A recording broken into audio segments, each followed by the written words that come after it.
saludo en el nombre del Señor. Hoy voy a empezar el programa de una manera diferente. Ya ven que en Nuestra Fe en Vivo pasan cosas diferentes cada vez, pues hoy vamos a empezar de una manera diferente. Tengo un invitado, pero todavía no lo puedo ya presentar hasta que después que ustedes hayan visto lo que ahora mismo va a sus pantallas. Vamos a ver este video. Vivo la locura, dulce y deliciosa, que ni quieras menos mal. Porque estás presente más, siempre y siempre en todo. Vivo la necesidad de estar contigo, como socios, como amantes, como amigos. Vivo la locura de saber que tú me amas.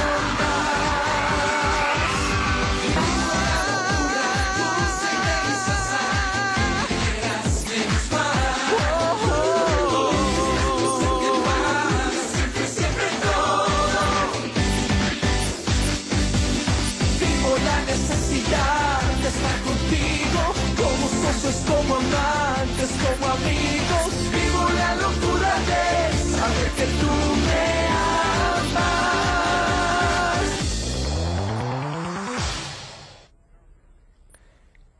¿Qué les parece? Es Eduardo Verástegui quien tengo aquí en el estudio. Eduardo, muchísimas gracias por haber aceptado compartir con nosotros aquí en Nuestra Fe en Vivo y Radio Católica Mundial. Gracias, tocayo, Pepe, por haberme invitado. Es un honor para mí estar aquí. Y bueno, lo que acaban de ver fue Eduardo Verástegui, AC. Antes de Cristo. Antes de Cristo. Mucha gente se va a quedar sorprendida de lo que van a escuchar hoy, de tu compartir, de tu testimonio, Eduardo, porque mucha gente se ha quedado en ese Eduardo, el Eduardo de las telenovelas, cantante, etcétera. Pero tú vas a compartirnos en un momento más qué ha pasado en tu vida. Pero antes de que entremos en eso, vamos a ponernos en manos del Señor. Y mira, ¿usted fue a misa ayer? Más le vale que haya ido a misa, porque ayer fue Lucas, donde el Señor le enseñó a los discípulos a orar, y le enseñó lo que vamos a orar ahora mismo. Así que únase con nosotros, excepto si está manejando su auto, no cierre los ojos. Pero fuera de eso, vamos a orar junto con Eduardo esta bellísima oración que el Señor Jesús nos enseñó. Padre nuestro, que estás en el cielo, santificado sea tu nombre. Venga a nosotros tu reino. Hágase tu voluntad en la tierra como en el cielo. Danos hoy nuestro pan de cada día. Perdona nuestras ofensas, como también nosotros perdonamos a los que nos ofenden. Y no nos dejes caer en la tentación, y líbranos del mal. Amén. Y Virgen de Guadalupe, intercede por nosotros. Amén. Amén. Ahora sí traje a colación también a la Virgen de Guadalupe, porque quiero empezar para poner las cosas por claro. Eduardo es mexicano, así que aquí estamos paisanos. Paisanos, así Ajá. es. Ajá. Soy de un pueblo muy pequeño que se llama Jicotencal, que está en el estado de Tamaulipas, al norte de México, abajo de Texas. Para que se ubiquen allá en nuestro mapa que tenemos de México, Tamaulipas es un estado costero, que está en la parte norte del Golfo de México. Así es. ¿Y el pueblito se llama Jicotencal? Jicotencal, un pueblo muy pequeño, de 15,000 habitantes. Ahí fue donde crecí, donde aprendí a caminar, a hacer mis primeras travesuras. ¿Cuántos de familia? Tengo 3 hermanas, yo soy mayor, somos 4 en total, y bueno, mis padres que siguen viviendo por allá. Ahí estuve hasta los 17 años más o menos. Mi padre quería que fuera abogado. Él tenía esta visión de que su hijo va a ser político y abogado. Ese era su sueño, así es que yo, siguiendo el sueño de mi padre y no el mío, pues fui a Bueno, déjame estudiar. te digo que en México es una buena carrera ser político. ¿Verdad? Por lo menos te haces rico bastante rápido. Bueno, pero en ese momento no era lo que yo quería, andaba buscando otras cosas, pero bueno, por seguir el sueño de mi papá terminé estudiando leyes por un año nada más. Pero bueno, regresando un poquito a Jicotencal, ahí estudié hasta kinder, primaria. Después me fui a un pueblito en Oklahoma que se llama Moore, a los 14 años. Ya en Oklahoma, Estados Unidos. En Estados Unidos. Fui solamente un verano para dizque aprender inglés, pero la verdad es que no aprendí nada más que a contar del 1 al 10 y ya, porque me juntaba con puros hispanos y tenía 14 años, estuve un par de meses nada más, regreso nuevamente a Jicotencal, me voy a Tampico, Tamaulipas a estudiar parte de la prepa. Después regreso nuevamente a Jicotencal, me voy a Ciudad Mante, que fue la ciudad donde nací, la ciudad que me vio nacer, que está a media hora de Jicotencal, Tamaulipas. Todo está pegado, Tampico, Ciudad Mante, Jicotencal, y después voy a Ciudad Victoria, Tamaulipas, que es la capital del estado, ahí fue donde estudié un año de leyes y ahí fue donde dije, bueno, momento, ahora voy a seguir mi sueño. Paré con la carrera de Derecho y me voy a la Ciudad de México a los 18 años a incursionar y a darle vida a este sueño que tenía dentro de mi corazón, que era el de ser actor y cantante. Oye, ¿y qué dicen papá y mamá cuando tú dices me voy para la capital? Pues se armó. Lo que pasa es que, imagínate, el mayor, a los 18 años, suspendo mi carrera de Derecho, me mudo a la Ciudad de México, una ciudad bastante grande, más de 20 millones de personas, de un pueblito como Jicotenca a la Ciudad de México, pues fue un brinco muy fuerte, yo soy ¿no? oriundo de Ciudad de México, yo soy chilango, como lo dicen. Chilango, bueno, pues ahí va siguiéndote, ¿no? Ajá. Así es que cuando me mudo para allá, mi padre pues pega el grito del cielo. pero después se dio cuenta que estaba tomándolo con seriedad. Al año ya estaba trabajando, entré a estudiar actuación, teatro, y después empiezo cantando en un grupo que se llamaba Cairo en aquel entonces. Yo tenía 18 años, estaba muy joven, y grabé 2 discos con este grupo, viajando por toda Latinoamérica. Casi fueron 15 países promocionando nuestra música. Estuve con ellos 3 años y medio y después me salgo del grupo y empiezo a hacer telenovelas en México. Y tú sabes que en México, si eres actor y quieres vivir de tu carrera, no tienes muchas opciones como aquí en Estados Unidos. Allá haces telenovelas o telenovelas, ¿no? Y fue lo que hice por casi 4 años. Después de terminar... Déjame te pregunto una cosa, porque yo no estoy muy familiarizado con el ambiente de México, de la televisión, pero tengo entendido que para entrar en ese ambiente tienes que tener un padrino o alguien como que te empuje un poquito. ¿Tú tuviste algún actor que como que te empujó, o por tus propios méritos tú...? No necesariamente, yo creo que cada carrera es diferente. A mí lo que me ayudó obviamente fue el haber estado en el grupo Cairo, porque ya teníamos cierta fama como cantantes, teníamos un nombre, el grupo le estaba yendo muy bien, entonces fue muy fácil de ahí brincar a hacer una telenovela, ¿no? En mi caso fue pues el grupo lo que me ayudó, ¿no? La fama del grupo. ¿Y cuál fue tu primera telenovela? Mi primera telenovela fue Mi querida Isabel. Fue un papelito muy pequeño. De hecho, estuvimos participando estuve participando como Eduardo, porque fue el grupo Cairo el que fue invitado para hacer algunos capítulos en esa telenovela. Entonces realmente no actuamos, sino fuimos nosotros mismos, ¿no? Después de esa telenovela fue Una luz en el camino, fue mi primer personaje. Después Soñadoras, después Alma rebelde, después Tres mujeres, y después de Tres mujeres fue cuando decido mudarme a Miami para incursionar nuevamente en la música, pero ya como solista.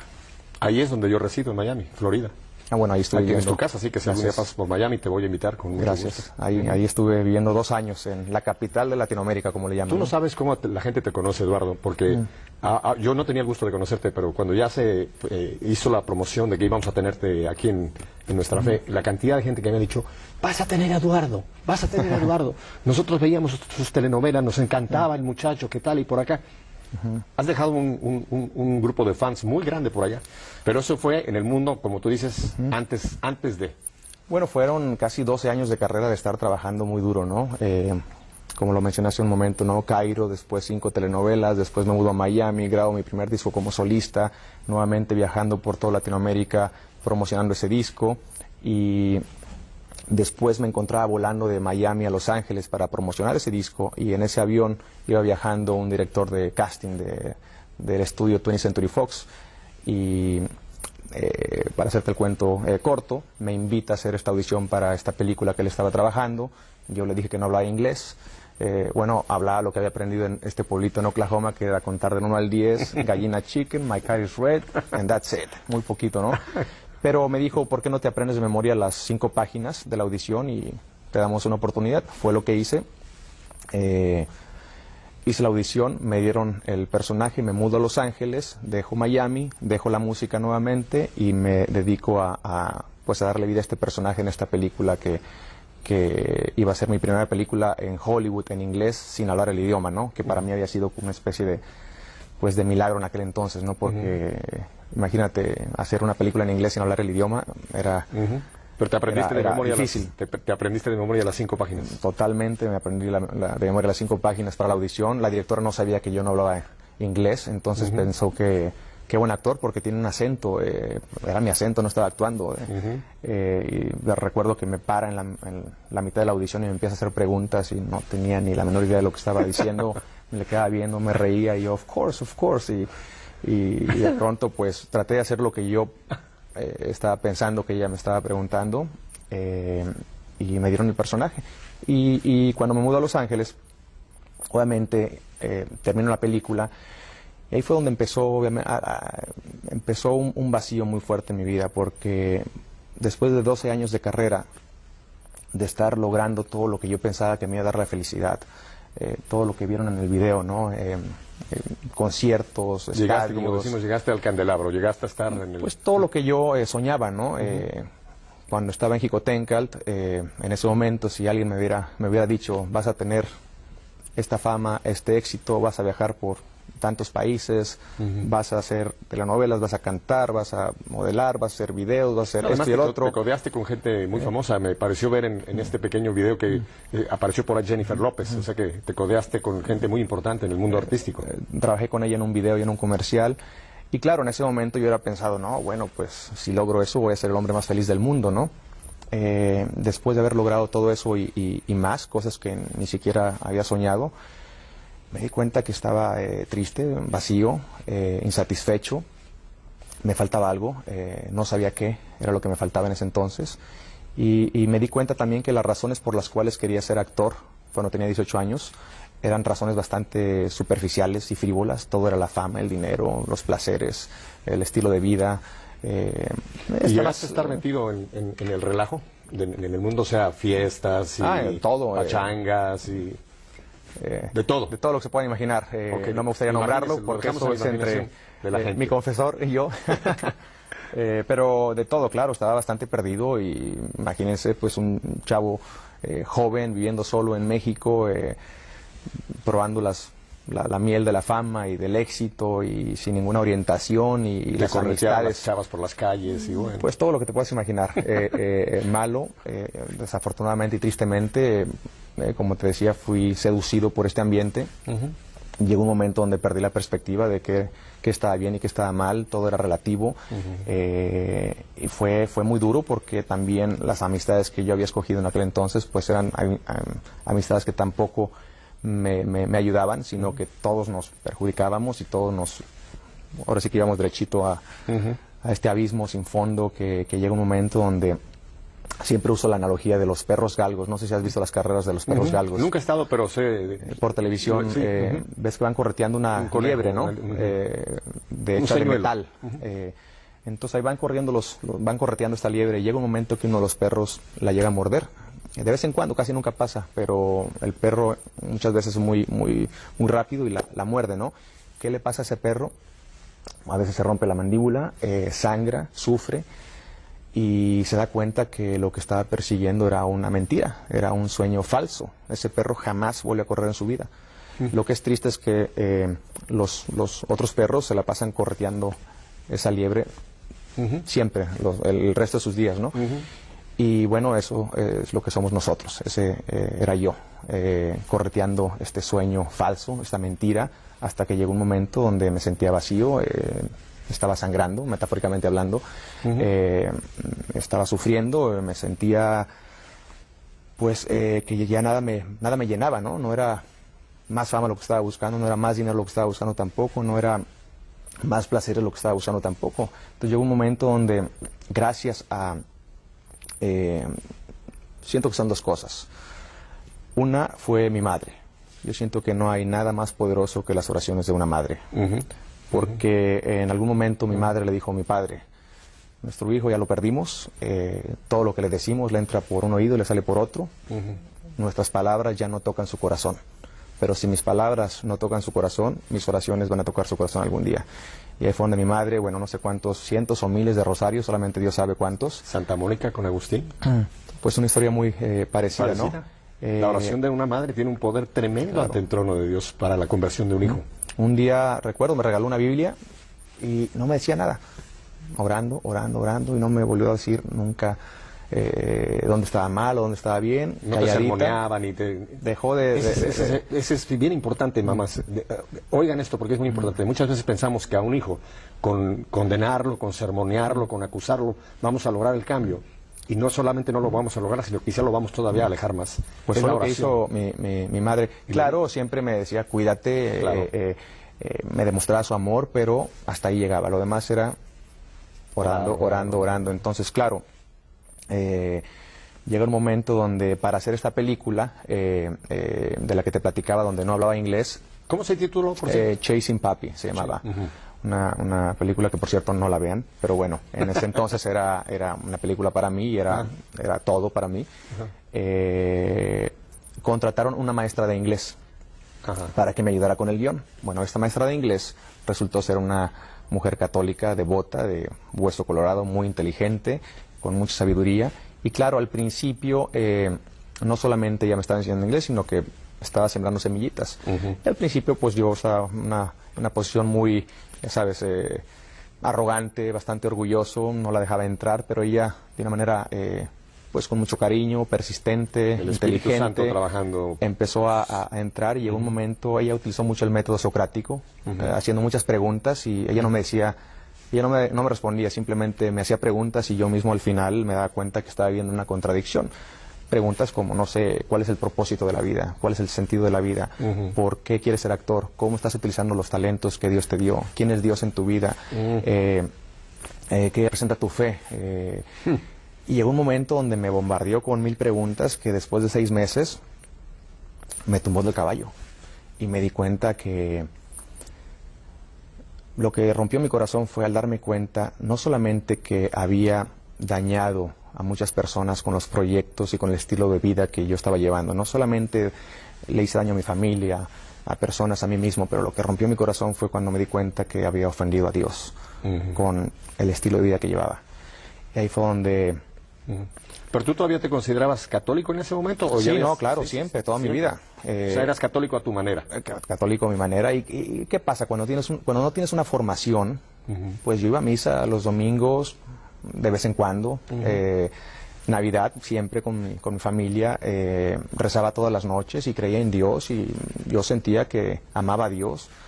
Lo que pasa es que al no tener la formación, pues yo hice un catolicismo a mi manera donde me daba yo permiso de hacer... Acomodaba lo que tú querías. Claro, yo acomodaba, bueno, esto sí, esto no, mientras no... Bueno, pues yo soy bueno, yo no mato a nadie, no le robo a nadie, pues pues estoy bien. Entonces yo solito me canonizaba, ¿no? ¿Sabes qué digo yo, Tocayo? Que católico a mi manera es la mejor manera de no ser católico. Totalmente. Es la mejor manera y desgraciadamente hay muchos católicos que viven en ese tipo de situación que dicen, no, yo acepto esto del Papa, yo no acepto esto, yo esto sí, y se fabrican un catolicismo a su gusto. Y eso no es el camino, como tú después lo descubriste. Y yo estaba peor que eso, porque por lo menos esas personas de alguna manera sabían que estaban haciendo algo mal porque estaban rechazando algo.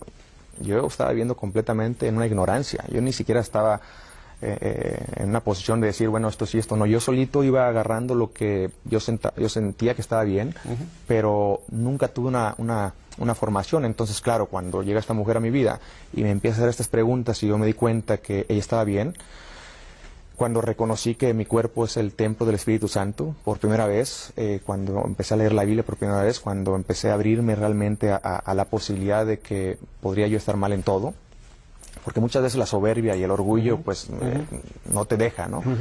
Y recuerdo ese día que se fue de mi casa cuando me dijo, bueno, si tanto amas a Dios y si, como tú dices, y veo que tienes una Biblia y eres muy orgulloso de ser católico, entonces ¿por qué insultas a Dios? ¿Por qué rompes los mandamientos? ¿Por qué esto y por qué el otro? ¿Por qué insultas? ¿Por qué tratas así tu cuerpo, que es el templo del Espíritu Santo? Y se fue.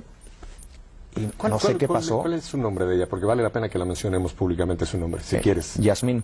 Yasmín. Yasmín. Instrumento Una mujer, de Dios en tu vida. un instrumento grande. Dios la puso en tu vida. Dios la puso Un ángel. y ve dónde, en Hollywood.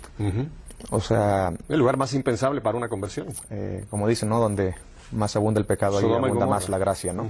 Pero recuerdo que ese día se fue y entró un calor, algo que nunca había sentido en mi vida, que empecé a llorar como niño chiquito por días, tirado, pero en un rincón, y fue una sensación que no te la puedo describir con palabras. temblaba por dentro. Yo tuve esa sensación, Eduardo. Yo tuve esa sensación. ¿Y sabes qué fue lo que te pasó ahí? Recibiste el bautismo en el Espíritu Santo. Eso fue lo que pasó en ese momento. Y veo que todavía ese momento sigue siendo importantísimo en tu vida porque te trabó.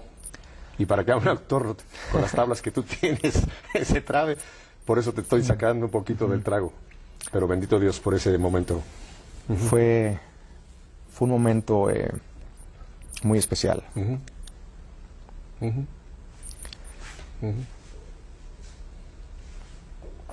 Tómate tu tiempo, tómate tu tiempo. Tómate tu tiempo, porque mira, nada más en lo que te repones. Yo estuve totalmente alejado del Señor, Eduardo. Pero yo llegué a estar, a no considerarme ni siquiera cristiano, a pensar que Jesús había sido uno más de los buenos hombres en la tierra. Y fue un 20 de septiembre de 1972 que gracias a la oración de mi esposa y de mi madre, el Señor tuvo compasión de mí y tuve ese toque del Señor. Y para mí igual, cuando lo recuerdo, me vuelvo a erizar de experimentar el amor de Dios, que a pesar de nuestro pecado, Él nos ama tanto que nos rescata, nos saca de la fosa donde estábamos metidos. No, y fue un momento grande y obviamente fueron varios días donde no quería hablar con nadie. Por un lado la culpa también me estaba matando, porque cuando te das cuenta que desperdiciaste tu vida, tus talentos, tenía 28 años, entonces era un enojo contra mí mismo y al mismo tiempo, bueno, y todo el amor que yo le tenía a Dios, entonces, que era falso, o ¿cómo arreglo esto? Entonces no tenía en ese momento ningún director espiritual, no había ningún sacerdote con el que yo pudiera hablar. Me daba pena también hablar con Yasmín de lo que había pasado, porque no le quería decir lo que ella había causado en mi vida en ese momento, porque me daba pena. Entonces estaba como que solo, tragándome toda esta, pues estos sentimientos que estaban pasando, ¿no? Estas emociones, hasta que llegó un momento donde me di cuenta de lo que había dicho Santa Faustina, ¿no? Todos los pecados del mundo entero, desde el principio de la humanidad hasta el fin del mundo, no son nada más que una gota de agua en el mar de la misericordia de Dios. Y esa fue la noticia, la buena noticia para mí, porque hasta ese entonces yo la culpa me estaba matando. Yo pensaba que no tenía ya perdón. ¿Sabes quién trabajaba atrás de esto? Satanás. Porque Satanás es el príncipe de la mentira. Entonces él trata a base de esa culpabilidad de volverte a nulificar. Así que atrás estaba el demonio queriendo totalmente, me tenía ahí amarrado. Eso no era de Dios la culpabilidad, venía del demonio. Lo de Dios fue la conversión y el reconocer. Fue como un acto de contrición, de estar totalmente arrepentido, y a partir de ese momento yo me había, en ese día, que te menciono, ahí fue donde, volteando hacia arriba, pidiéndole perdón, y a partir de hoy no vuelvo a utilizar mis talentos de una manera que te ofenda. A partir de hoy yo no vuelvo a tocar a una mujer hasta el día que me case. A partir de hoy, hice un contrato ahí un buen contrato, ¿no? Firmado con la sangre de Cristo. Ahí lo firmé con lágrimas. Pero después, como tú dices, llega el enemigo y trata de la culpa, matar todo eso, esos frutos que estaban pasando en ese momento, ¿no? Y había ese pleito, una ¿no? batalla interno. Y fue donde, hablando con unos amigos en México, me recomiendan hablar con un sacerdote. Voy a hablar con este sacerdote porque yo quería hablar con alguien en español, quería desahogarme en español. Finalmente logro hablar con ese sacerdote que se llama el padre Juan Rivas. Hablando con él, le platico un poquito de todo lo que me estaba pasando, porque ni yo mismo a veces, yo ahorita te lo puedo articular un poquito más. En aquel entonces yo no podía articular todo esto que te estoy platicando. No podía poner palabras, era una sensación interna y ni yo mismo sabía qué me estaba pasando. Me regala algunos libros, entre ellos Roma Dulce Hogar, del doctor Scott Hunt. Cuando cierro ese libro fue cuando descubro realmente el valor en la Santa Misa, que tampoco lo conocía, y a partir de ahí fue cuando le hago una promesa a Dios, decirle que voy a estar en misa todos los días por el resto de mi vida, y empiezo a ir a misa todos los días. Desde ahí conozco a otro sacerdote, el padre Francisco, donde un día me pregunta: ¿has hecho alguna vez una confesión general? Desconocía también eso. ¿Qué es eso? Bueno, ¿sabes lo que es el sacramento de la confesión? Bueno, sí, pero tampoco sabía realmente lo que era, ¿no? Al explicármelo y empezar a estudiar un poquito, descubriendo realmente pues el gran poder de la confesión, que no solamente tus pecados son totalmente perdonados, sino que además uno recibe una gracia especial que te ilumina el intelecto y te ayuda a discernir entre el bien y el mal, y en fin, bueno, todo esto que me lo estaba comiendo, pues empiezo a tratar de pues escribir. Fue como un guión de película, ¿no? Todos mis pecados desde que era niño hasta en ese momento, ¿no? Un libreto de película que después lo tuve que quemar, obviamente, no va a ser que por ahí se lo encuentre alguien. Y fui a hacer mi primera confesión general con el padre Justino, que duró casi 2 horas y media, y fue uno de los momentos más agradables y más preciosos y más increíbles que he tenido en mi vida, cuando yo salgo de ese cuarto. Liberado. Completamente ahí. Yo siento que fue el otro segundo momento, porque el primero fue pues el Espíritu Santo tocando mi corazón y ayudándome pues a tener este arrepentimiento y este acto de contrición que estaba teniendo en mi corazón. El segundo fue cuando salgo de este cuarto recién confesado. Vamos a seguir hablando de esto, Eduardo. Vamos a ir a unos mensajes y quiero dar los teléfonos, pero solamente llámenme con preguntas importantes, no solamente para saludar a Eduardo, saludar a Pepe, sino con preguntas que de lo que hasta ahora ha compartido Eduardo les interesa a ustedes conocer un poquito más. Fuera de los Estados Unidos, que nos están viendo en toda América y España, 205-271-2980. Lo repito despacio, apúntelo en la mano si no tiene papel, luego se lava la mano. 205-271-2980. Dentro de los Estados Unidos, 1-800-221-9460. O si usted es de esas personas que prefieren usar la tecnología moderna, el Internet o el correo electrónico, los faxes y los emails, Emilios, que le dicen en España, nos puede escribir a fenvivo@ewtn.com. Yo sé que están fascinados con lo que están oyendo, ¿verdad? Vuelvo entonces con Eduardo y con ustedes en un par de minutos. No se me mueva de ahí. Muy bien.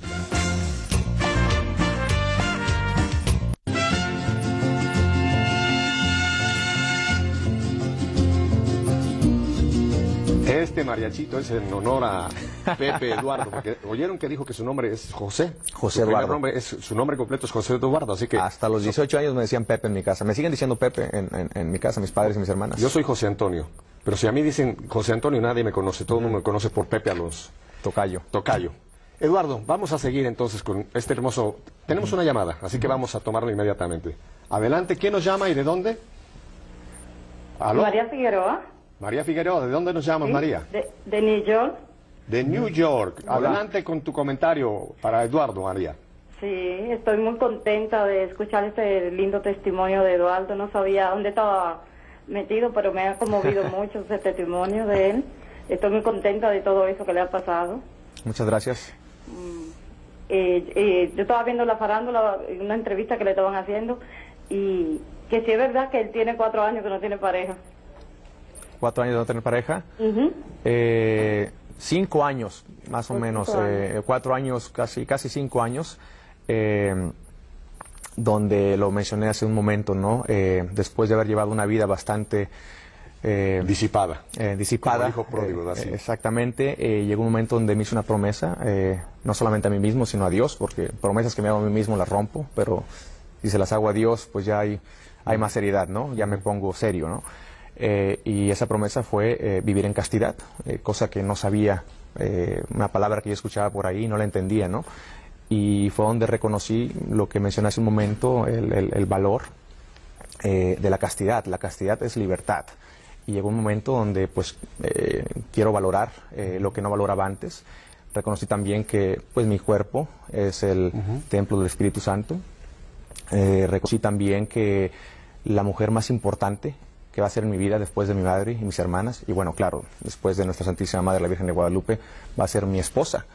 Entonces, quiero regalarle a mi esposa lo que, el regalo que Dios nos ha dado, ¿no? Que es algo sagrado, que es el sexo, ¿no? Entonces, ahí fue donde decidí guardarlo para la noche de mi boda, para esa mujer que todavía no la conozco, pero desde ahorita aprovecho la oportunidad, que está esto grabado, ya le estoy siendo fiel. O sea que puede ser que a lo mejor esa mujer esté viendo este programa el día de hoy. Tal vez, porque finalmente solamente Dios lo sabe y estoy abierto a la voluntad de Dios. Eso. y lo he podido lograr por la gracia de Dios, porque es algo que solamente con la gracia de Dios uno puede vivir en castidad. Es importantísimo esto que has compartido, Eduardo, porque nos ven muchísimos jóvenes y muchos jóvenes dicen, no es posible en estos días vivir en castidad. En primer lugar, la castidad no es solamente para Eduardo, la castidad es para cualquier persona que no esté en el contexto del matrimonio, porque el sexo, tú lo sabes, no tenemos que dar una lección, Dios lo creó y lo puso para el matrimonio, y dentro del matrimonio es bendecido.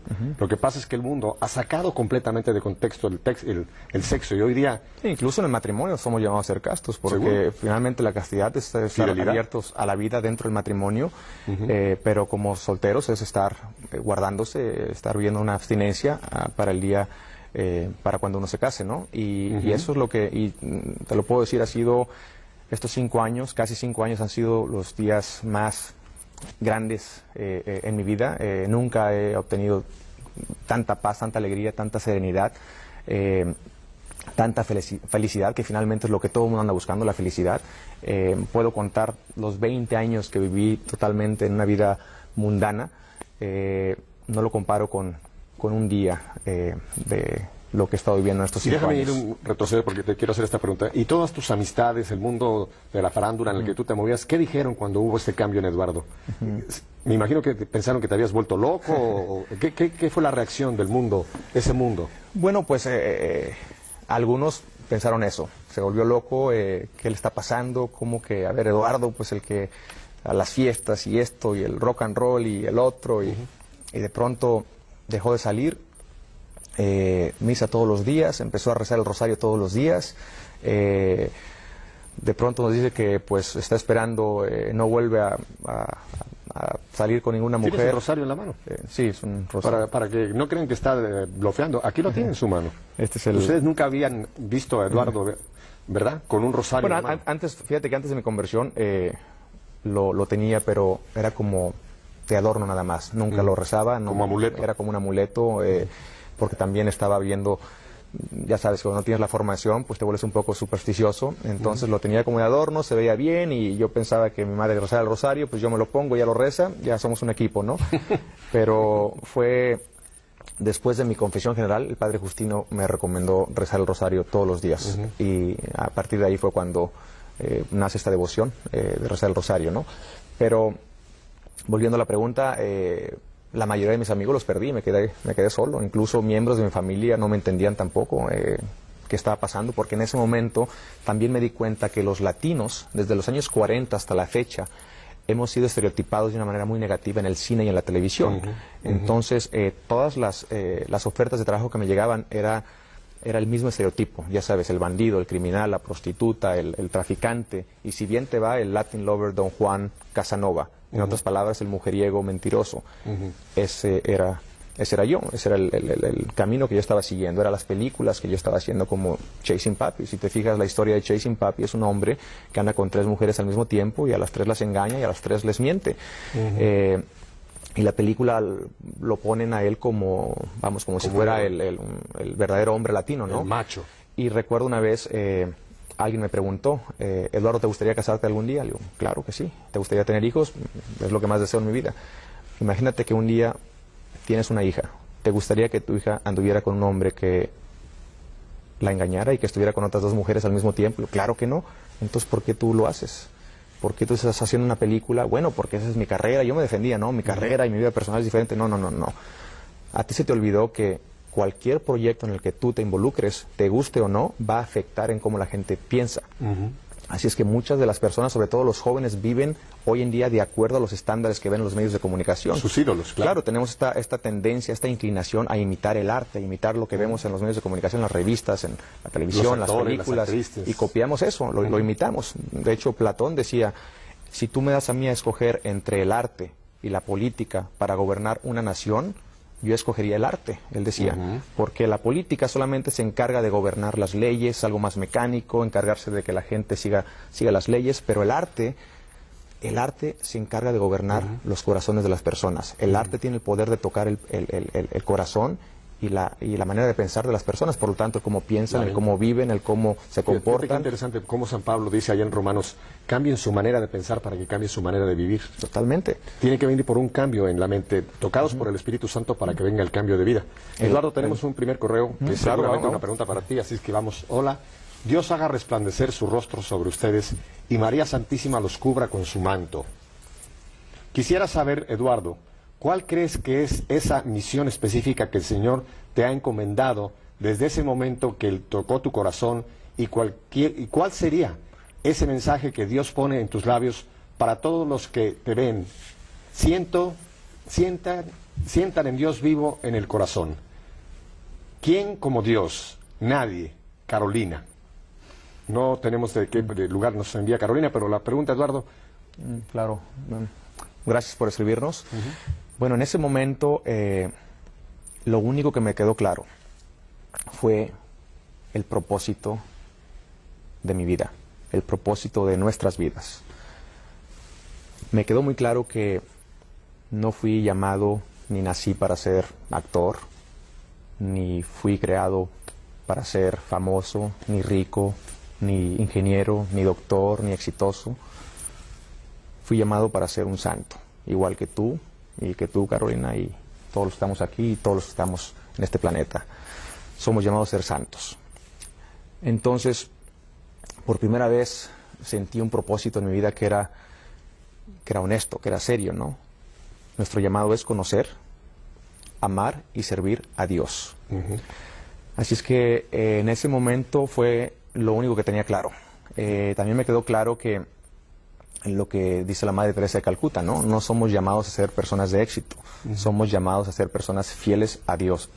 Ese es nuestro éxito. Ahora que si siendo fieles a Dios viene el otro éxito, es una bendición de Dios.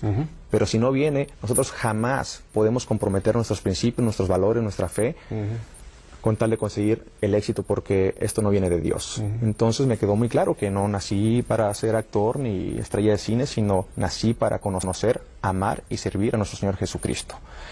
Y ese es nuestro éxito.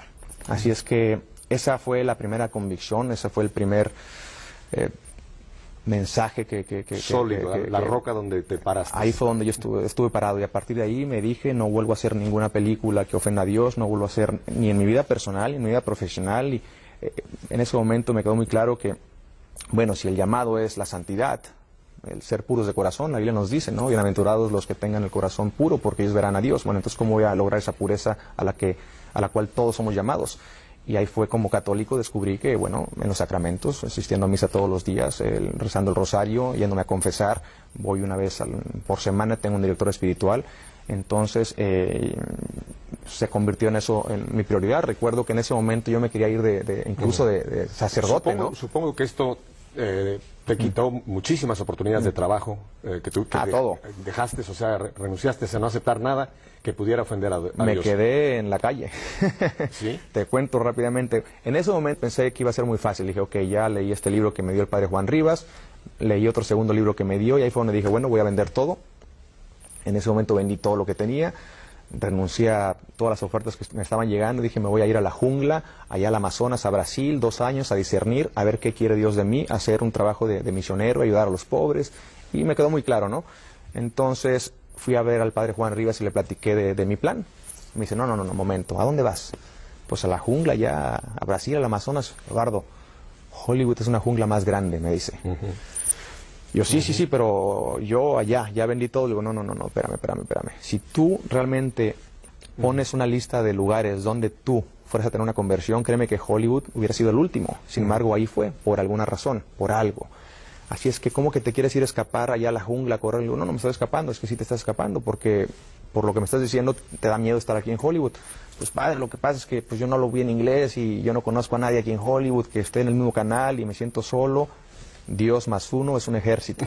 Pues sí, padre, pero es que usted me está mandando allá un océano lleno de tiburones, un mar lleno de tiburones con un cuchillito, pues sí voy a matar a 1 o a 2, van a venir 20 y me van a comer. Y él me dice, bueno, vamos a construir entonces un submarino. Finalmente me bombardeó con estas respuestas que yo no quería escuchar, y me di cuenta que por primera vez estar en Hollywood para mí representaba un sacrificio. Fíjate nada más, lo que para mí toda mi vida había sido un sueño, en ese momento era un sacrificio porque yo me quería salir de ahí. Y ahí fue donde también me dijo y entendí que no estoy en Hollywood para condenar, ni para maldecir, ni para juzgar la oscuridad, sino para hacer una luz en la oscuridad. Entonces ahí fue donde, volviendo a tu pregunta, el segundo mensaje que recibí en ese momento fue, bueno, ¿por qué no abro una productora de cine donde, como nos dice nuestro Santo Padre, el Papa Juan Pablo II, que no les dé miedo de utilizar los medios de comunicación para decir la verdad? El arte y la moral van de la mano, así es que me quedó muy claro que en ese momento pues tenía que abrir una productora de cine, la cual abrimos y le pusimos Metanoia Films. Metanoia es una palabra en griego que significa conversión, Cambio, conversión. cambio, arrepentimiento, y crear un oasis en Hollywood donde personas que estén en el mismo canal nos juntemos y produzcamos películas que tengan el potencial no solamente de entretener a la gente, sino de hacer una diferencia, películas que eleven la dignidad del ser humano en las historias que escojamos producir, películas que tengan el potencial de prender una veladora en el corazón de las personas, y realmente asumir las responsabilidades como artistas, como actores, como productores, sabiendo que la gente va a salir influenciada con lo que hagamos. Pues vamos a hacer cosas que realmente afecten sus vidas de manera positiva, ¿no? Y con los valores cristianos. Y nuestra esperanza es que cuando la gente se vaya del cine, se vayan queriendo amar más, se vayan queriendo ser mejores seres humanos, se vayan queriendo perdonar más, se vayan queriendo, se vayan inspirados para que quieran usar sus talentos y puedan contribuir de manera positiva a este mundo y poder hacer un mundo mejor. ¿Y te lanzaste solito o te lanzaste con alguien más Bueno, esta productora? en ese momento solamente yo tenía la idea de la productora, así es que fue una aventura muy grande, porque por un año pues no trabajé, vivía de mis ahorros, porque te repito, todas las ofertas que me llegaban las leía y decía, no, esto no va con lo que yo quiero, esto no va con la misión. Entonces yo tenía una misión por primera vez seria, tenía una visión primero, después eso se hizo una misión, metas con objetivos a corto plazo y a largo plazo, y claro, todavía no sabía por dónde se iba a ir este barco, este submarino, ¿no? Entonces en ese momento voy a Roma, a la beatificación de la Madre Teresa de Calcuta, me llevo a mi padre, ahí me pasa una cantidad de aventuras. Termino conociendo a una señora que era amiga de la Madre Teresa de Calcuta, que es una artista, pintora muy, muy famosa de España, María José. Ella me regala un libro de San Francisco de Asís. El segundo capítulo del libro decía La Metanoia de San Francisco, de ahí fue donde yo saco el nombre Metanoia para la compañía. Finalmente, hace algunos años me manda una escultura tamaño natural de la Madre Teresa de Calcuta que ella había hecho. La única escultura que hay en Calcuta, si tú llegas a ir a Calcuta algún día, o los que han estado ahí seguramente la han visto, tamaño natural en bronce, donde la Madre Teresa de Calcuta está rezando, Beata Madre Teresa de Calcuta, ella la hizo, rompió el molde para que fuera solamente una, y después hizo una serie de 5 hermanas, una serie de 5 réplicas, perdón. Una de ellas está creo que en Venezuela, otra está en España, otra está en Roma, y la otra me la mandó, está en Hollywood, en su casa, mi casa. Y bueno, de ahí empezó esta idea de, bueno, entonces quiero hacer una película sobre la vida de la Madre Teresa de Calcuta, pero todavía no sabía qué estaba pasando. Finalmente llego a Los Ángeles, empiezo a ir a misa todos los días nuevamente, y ahí me encuentro a Lío Severino, que es mi socio ahora, que es un abogado colombiano, que es maestro de filosofía, teología, apologética. Él y yo pusimos todos los miércoles un estudio bíblico que se llama Going Deeper, que es para actores, directores, gente que está involucrada en los medios de comunicación, porque ahí el tercer llamado fue muy claro. ¿Cómo podemos influenciar a otros líderes que estén en Hollywood, que tengan el potencial de hacer películas o series de televisión o música, pero que no tienen la formación todavía? Y hicimos un tipo de una presentación donde hay debates, hay presentaciones sobre ética en las artes, es un estudio bíblico, hay clases de filosofía, teología, apologética para defender la fe, pues con la razón y abrazar más nuestra fe ya por convicción. Es, como tú lo mencionaste, un oasis realmente. Y ha sido increíble, tenemos ya más de 100 personas que vienen todos los miércoles, ha habido transformaciones y conversiones por la gracia de Dios, porque la verdad que solamente así pasan las conversiones. Entonces, ¿estás siendo misionero en Hollywood? Pues básicamente yo siempre digo, pues soy actor, bueno, sí, soy productor, pero mi corazón tiene es un corazón de misionero. Hablando de actuación, perdona que te carreré un poquito porque me quedan unos 8 minutos. Tú ya has producido una película que se va a estrenar, tengo entendido, en septiembre, que se llama Vela. Vela. Háblanos, danos cómo nace Vela y qué es Vela, qué va a ser Vela. Bueno, después de finalmente haber conocido a Lío Severino, conozco a Alejandro Monteverde, que es el tercer socio, nos llaman los tres amigos. Los tres montamos Metanoia Films y Vela es nuestra primera película como productores. Por la gracia de Dios, después de haber ido a México, es de Tampico, Tamaulipas. Alejandro Gómez Monteverde, él escribió la película, él la dirigió y la produjo con nosotros. Y después de haber ido a la Basílica de Guadalupe a dedicarle esta película a Nuestra Santísima Madre, la Virgen de Guadalupe, hicimos una novena de rosarios dedicados a la Virgen de Guadalupe, y unas semanas después fuimos a Toronto, que es en Toronto cada año tiene el festival de cine independiente más importante del mundo. Mandamos la película al Festival de Toronto y la verdad es que era muy difícil entrar porque las películas que han ganado ese festival en los últimos años han ganado el Oscar. Entonces ven 5,000 películas de todo el mundo y solamente seleccionan como 300 y tantas. Bueno, pues la mandamos, fuimos seleccionados y por la gracia de Dios, milagrosamente, aunque usted no lo crea, ganó el festival. En septiembre, la película sale en octubre, el 26 de octubre saldrá en Estados Unidos y posteriormente en México y Latinoamérica. Y en España, en Europa también, por ahí de diciembre, creo. Y es una película, es una historia de amor, de un hombre que lo tenía todo, lo pierde todo, y perdiéndolo todo encuentra lo que verdaderamente vale la pena en la vida, que es la fe, la familia y muchas cosas bonitas que vas a descubrir. Eduardo. Parecido, pero es una historia de amor diferente, es una película que también pretende elevar la dignidad del latino en Estados Unidos, una película que pone a la familia latina como modelo de integridad. Este punto es importantísimo, Eduardo, porque nos ven en toda Latinoamérica y muchas veces consideran que los hispanos que vivimos acá como que somos otra raza aparte. Y no se dan cuenta que aquí tenemos 50 millones de latinos que viven dentro de los Estados Unidos. Pues es muy triste porque... Y que tienen una imagen muy mala, desgraciadamente. Por las películas y por ese estereotipo del cual te hablaba hace un momento. Es muy triste que casi siendo 50, somos yo creo que más de 50 millones de latinos en este país. Porque y los que todavía no están documentados, claro, lo sabemos. Claro. Y que todavía nos tengan miedo porque piensan que somos lo que ven en la televisión, en las películas, pues es muy triste. Claro. La mayoría de los latinos que viven en este país son personas que viven aquí con un espíritu de gratitud. Tremendos. Son personas trabajadoras, honradas, íntegras, con fe. Son personas honestas y es lo que yo quiero enseñar el verdadero rostro del latino en las películas que Muchas Metanoia economías produzca. de nuestros países se están manteniendo gracias a los latinos que se están sobando el lomo aquí en los Estados Unidos y esto poca gente lo sabe. Claro. Qué bueno que tú en la película estás sacando el verdadero latino en Estados Unidos. Eso es lo que quiero promocionar con enseñar la verdad realmente con nuestras películas, ¿no? Pero estoy muy agradecido con este país también porque ha sido una bendición muy grande en mi vida. Mi conversión pasó en inglés, sin hablar el idioma. Ahí es donde finalmente el Espíritu Santo pues rompe la barrera de los idiomas, porque solamente le entendí el 10% de lo que esta maestra de inglés me decía, pero ese 10% fue suficiente para que me tumbara del caballo.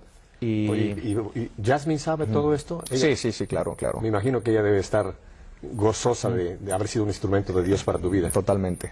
Voy a poner en pantalla, Eduardo, donde pueden escribirte, porque no hemos tomado llamadas ni emails, porque nos interesaba mucho más que tú compartieras, pero lo voy a poner ahora, para las personas de radio lo voy a leer. www.bella, T-H-E-Movie, Bella the Movie, se pronunciaría en inglés, Bella the Movie, pero para los que no hablan inglés se los voy a deletrar. B de bueno. B de bueno, E-L-L-A, T-H-E-M-O-V pequeña I-E.com. Una última vez. Ahí pueden escribirle correo electrónicos www.bellathemovie.com. Ahí, Eduardo, prepárate. Claro, Prepárate. Escríbanos y... Porque todas las personas que no les pasamos sus emails y sus llamadas y muchísimas más van a querer hacer contacto. No, estamos para servirles. Nos quedan unos minutitos. Entonces, Bella se estrena en septiembre. En octubre. En octubre. El 26 de octubre sale en Estados Unidos. Ajá, perfecto. Y después... Bueno, después ya se verá como cómo se va moviendo por el mundo. Como productor ahorita lo que estoy haciendo es viajando por todo el país, presentando la película a diferentes organizaciones. Así estaré hasta que salga la película. Después viajaré a México y a algunas partes de Latinoamérica. Y terminando esta promoción, nos vamos a enfocar en el segundo proyecto que, si Dios quiere, sería la película sobre la vida del Beato Miguel Pro, los cristeros. Mártir mexicano. Así es. Ese sería el próximo proyecto, pero todavía no sabemos. Puede ser el de la Madre Teresa de Calcuta, puede ser otra película que por ahí también nos está secreteando. Todavía no sabemos. Ahorita lo único que existe es Vela y la prioridad de nosotros es Vela. Mira, me dicen que nos han escrito y llamado muchísimos jóvenes que querían hablar o saber de ti. ¿Cuál sería tu mensaje para estos cientos o más jóvenes que han quedado muy tocados con tu testimonio? Y no solamente jóvenes adultos, pero enfócate un poco en los jóvenes en un par de minutos. ¿Qué les dirías? Uy, es una responsabilidad grande. Siempre que me preguntan eso, o cuando veo sobrinos en mi casa que me dicen mis padres, tú eres el role model, un modelo a seguir para ellos, y no me vean a mí, vean a nuestro Señor, finalmente, porque pues uno como ser humano comete se cae muchas veces, pero por eso trato de... Pero ahora en el mundo católico te has convertido en un modelo. Yo sé que es una gran responsabilidad, pero lo estás llevando bien porque estás agarrado del Señor en la oración, o sea que no vas a fallar. Pues ¿Qué les dices a los jóvenes? Como dice San Pablo, no, imiten a mí como yo imito a Cristo nuestro Señor, que finalmente ese es nuestro fin, Él es nuestro fin. Pero algo que me ayudó mucho a mí fue el secreto más bien fue el darme cuenta que muchas veces nuestros sueños pueden ser nuestros peores enemigos, si esos sueños no van en línea con la voluntad de Dios, si son sueños egoístas. Y esos eran los sueños que yo tuve por muchos años. Yo quiero esto y quiero esto y quiero la fama y quiero esto y quiero el otro, y porque la sociedad te dice que si no llegas a la cima de la montaña y si no te vuelves en alguien, una persona exitosa, entonces eres un fracasado. Y muchas veces nuestros padres o tíos o familiares, o uno lo ve en los medios de comunicación, ¿no? La sociedad es lo que te dice, y eso es una mentira. Es una mentira, porque yo logré muchos de esos sueños y fui un fracasado, espiritualmente y personalmente hablando. Entonces me di cuenta que no es lo que yo quiero, sino el darme cuenta que fui creado, igual que tú, igual que todos ustedes, fuimos creados para trabajar en una misión específica, única, que nadie más puede hacer más que tú. Y tenemos de dos sopas: o realmente trabajamos en esa misión, obedecemos esa misión, y por lo tanto vamos a ser felices, vamos a tener la paz que todo el mundo está buscando, y vamos a contribuir, vamos a servir a los demás, vamos a servir a Dios, o no hacemos y desobedecemos, y por lo tanto nos vamos a afectar, vamos a perjudicar a mucha gente, y finalmente, lo más triste, vamos a ofender a Dios. Entonces lo más importante es saber, reconocer que fuimos creados por algo, que Dios nos ama, que estamos aquí por una razón específica, por razones específicas que muchas veces no entendemos, ¿no? Y tenemos que trabajar en esa misión, tenemos que ser fieles a Dios. Como católicos, pues mi mensaje siempre es muy claro, ¿no? Ir a misa, confesarse, leer la Biblia, tener un director espiritual, ponerse en manos de Dios, abandonarse en sus manos, y tener muy claro que somos llamados a ser santos, somos llamados a la pureza, y hay que cuidar nuestros ojos, qué es lo que vemos, qué es lo que escuchamos, y realmente utilizar los talentos que Dios nos ha dado para servirlo a Él y a los demás, y honrarlo y glorificarlo en todo lo que hagamos. Ahí está realmente el secreto de todo. Nuestro Señor Jesucristo es la respuesta, es la verdad, es el camino, es la felicidad. Y que esa santidad la podemos vivir en donde el Señor nos coloque. A ti en el mundo del arte, puede ser en la medicina, puede ser como ama de casa, puede ser donde el Señor nos coloque. En donde sea. Perfecto. Hoy en día, pues estoy llamado a trabajar en el mundo del arte. Sigo soltero, mañana no sé, a veces me entran voces por aquí de ir a discernir a algún lugar para ver si a lo mejor soy llamado al sacerdocio, o por un momento me entraron las ganas de irme Muchachas, apúrense. por ahí a discernir también a un monasterio de clausura. Claro. No sé, estoy abierto a donde Dios me llame. Hoy en día es aquí platicando contigo y con todos mis amigos. Platicando contigo, Eduardo, EWTN y concretamente nuestra Fe en Vivo está abierta para ti. Cuantas veces tú quieras venir como amigo y invitado nuestro para contarnos y ver qué va pasando en un futuro, siempre estarán las puertas abiertas para Eduardo Verástegui. Muchas gracias. Te agradezco muchísimo. A ustedes, me imagino que igual que a mí les ha tocado tremendamente esta entrevista de este hombre joven, 33 años, lo digo. Así que espero que de verdad haya muchos que este testimonio les haya abierto los ojos y destapado los oídos. Próximo lunes voy a tener a Francisco Gaberlides, es el director de evangelización de la Arquidiócesis de Detroit. Vamos a hablar sobre la evangelización dentro de una parroquia y dentro de una arquidiócesis. Y el lunes 13 tenemos al padre Pedro Núñez con una noticia bien grande. Así que el día 13, el padre que ustedes lo quieren tantísimo, el padre Pedro Núñez. Mientras tanto, espero que la bendición de Dios haya entrado grandemente en sus hogares a través de este joven hombre y de que estemos con una semana más de vida, si Dios quiere. Hasta entonces. Gracias, Pepe. Dios te bendiga.